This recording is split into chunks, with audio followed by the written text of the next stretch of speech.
स्वजनों, मनुष्य अपने पूरे जीवन काल में दो यात्राएं करता है। दो यात्रा,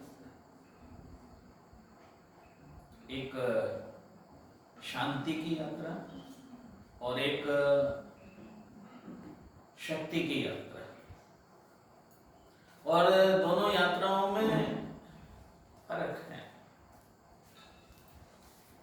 शांति की यात्रा में आनंद है और शक्ति की यात्रा में विस्फोट है, क्योंकि उसमें ताकत लगानी पड़ती है। शांति में शक्ति का प्रयोग नहीं करना पड़ता है, वहां विस्फोट होने की कोई संभावना नहीं है। ये तो मनुष्य जन्म लेता है, फिर मृत्यु की यात्रा पर चला जाता है। वहां भी दो यात्रा कर रहा है, जन्म और मृत्यु की दो यात्रा कर रहा है। पूरे संसार में अच्छा बुरा राग द्वेष की यात्रा कर रहा है। लेकिन आज हमें उन दो यात्राओं के बारे में सोचना है जो शांति और शक्ति का प्रतीक है। विश्व में दो पात्र बहुत प्रसिद्ध हैं, राम और रावण। और मैं राम के जीवन को शांति की यात्रा मानता हूं और रावण के जीवन को शक्ति की यात्रा मानता हूं। शक्ति ज्ञानम पूजा कुलम जाति बलम वृद्धि तपो वपु अष्टावाश्रित मानित्वम स्मय माहुर्गत स्मय। क्या जब हम बहुत गहराई में जाकर के, बहुत डीपली जाकर के जब विचार करते हैं, सम्यक दर्शन जैसे विषयों को जब छूते हैं,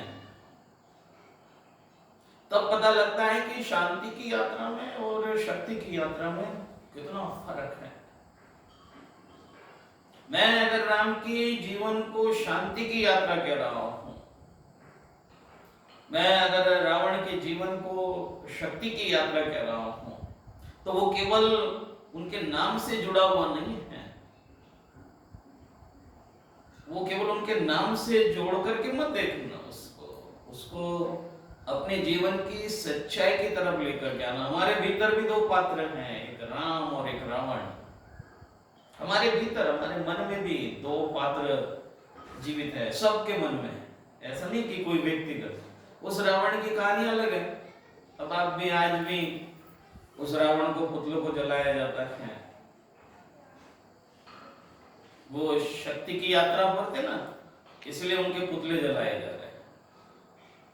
राम शांति की यात्रा पर है ना, शांति की यात्रा पर थे ना, तो आज उनकी प्रतिमाएं बनती हैं और वो पूजा के पात्र बन गए। उन प्रतिमाओं की पूजा होती है।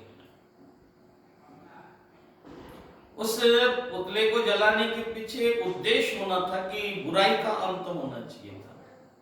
पुतला जलाने का तो कोई मतलब ही नहीं होता है, बुराइयों को जलाना चाहिए था। जो काम उस शक्तिशाली पुरुष ने इतनी शक्ति होने के बाद गलत कर दिया, और उस गलत कार्य का, गलत काम का परिणाम कितना गलत आया, ये जानकारी लेने के लिए विजयादशमी थी। लेकिन केवल उन पुतलों में पटाखे लगा देना और उसमें आग लगा देना, इतने मात्र से काम नहीं होना है। इसलिए हमारे भीतर भी एक राम है और एक रावण है।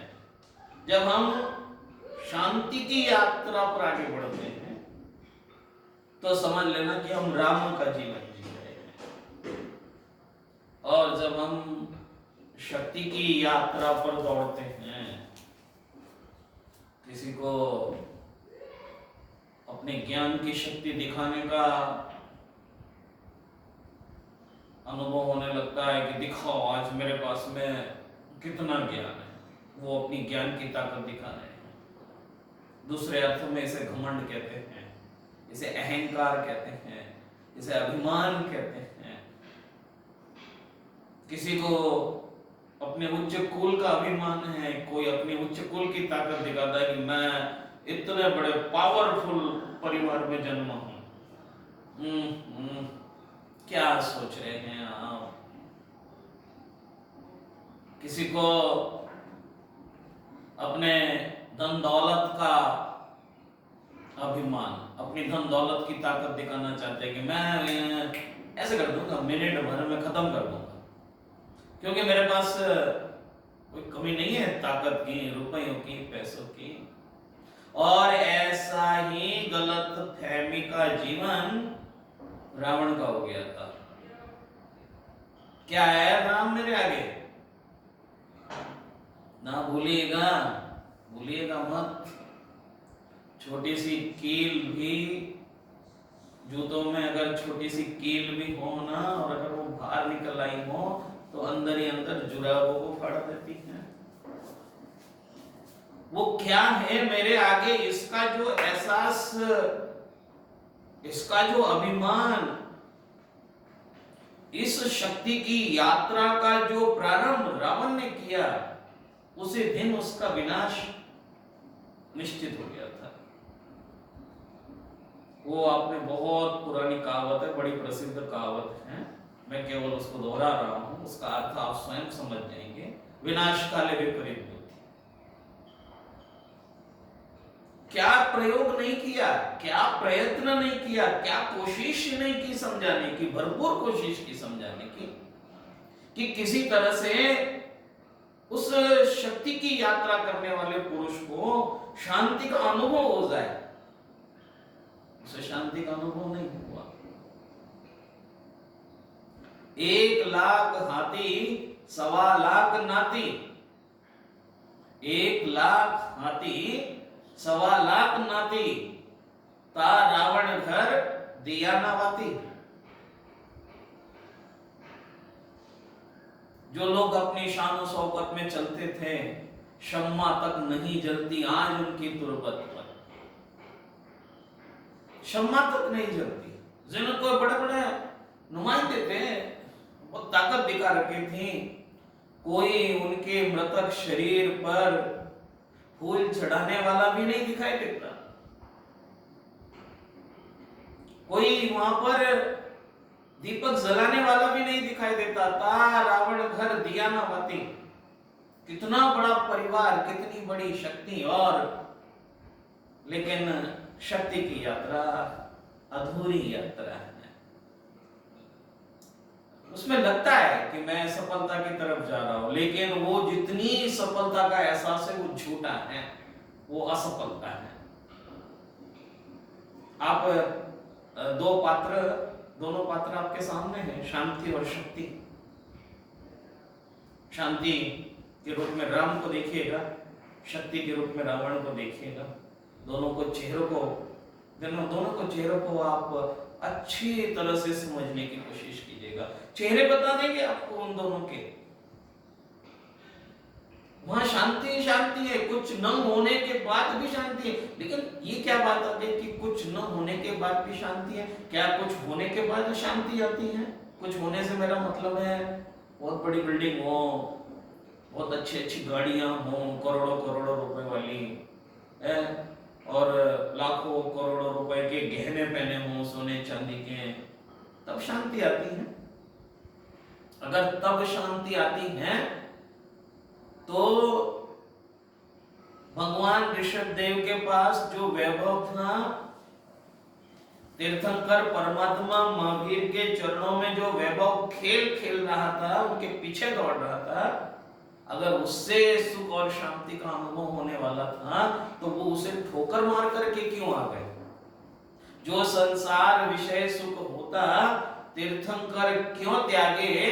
काहे को शिव साधन करते संयम सो अनुरागे।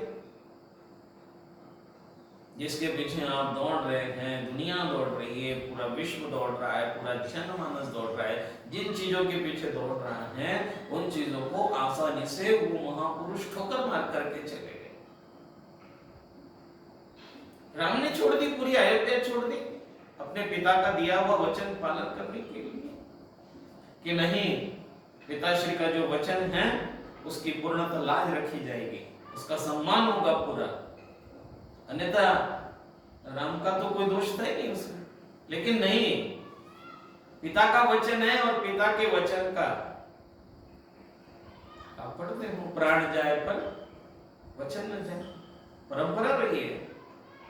उच्च कुल वाले लोगों की, शालीन लोगों की, सभ्य लोगों की, महापुरुषों की परंपरा रही है कि वो अपना सब त्याग सकते हैं, अपना सब कुछ छोड़ सकते हैं, लेकिन अपने दिए हुए वचन का पालन करने के लिए वो कुछ भी कर सकते हैं।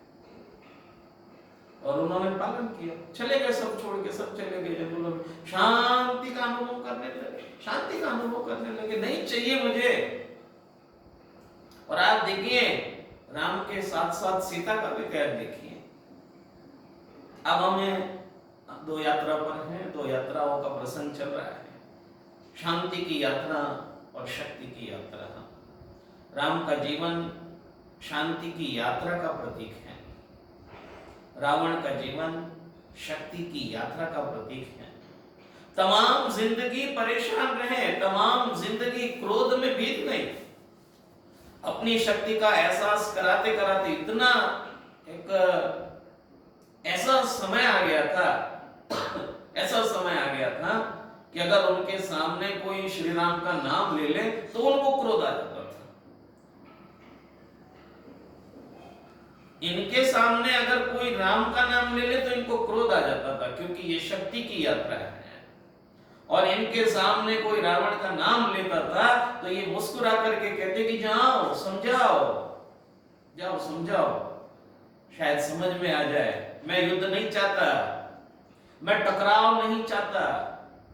जो अच्छे लोग होते हैं वो टकराव नहीं चाहते हैं, वो विवाद को बढ़ाना नहीं चाहते हैं, वो विवाद को शांत करना चाहते, क्योंकि उनका लक्ष्य पहले भी शांति की यात्रा थी और आज भी शांति की यात्रा है।